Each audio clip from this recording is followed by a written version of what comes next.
السلام عليكم. رفقاتي عم تسألوني كيف بتطلع نبتة الافوكاتو. هلا شايفين العبوة قديش اللي مشرشة فيها؟ واضحة معكم؟ هالقد. هي نبتة استوائية. عم بهديها كل ما تطلع معي وحدة عم نهديها لرفقاتنا، عم يسألوني كيف؟ بتجزرها بهالطريقة هي. بس البذرة بتحطها من فوق والمي من تحت. سهلة سهلة. سهلة كتير كتير. المهم ما تدق البذرة بالميات مشان ما تعسل.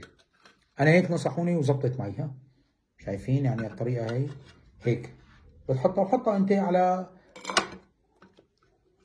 هذا الجزر تبعه. هلا جزرت تمام ما شاء الله.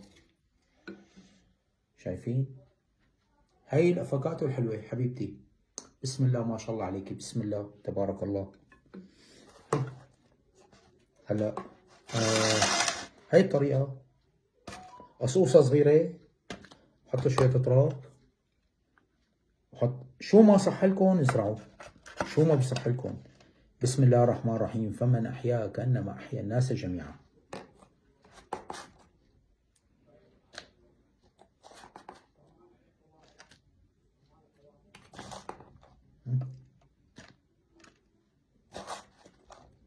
لوتنا لها للحجة، هلا بنمسح لها اياهم. مهم بالعكس هي الحجة والله بتنبسط، روح قلبها اللي سريعة. الله يطولنا بعمرها. وهي بتقلي الحجة ما شاء الله عنها ايدها خضرة. بسم الله علي، بسم الله بسم الله. يلا سلام. هاي الافوكاتو الحلوة صارت جاهزة. هلا بكره بنهديها لحدا.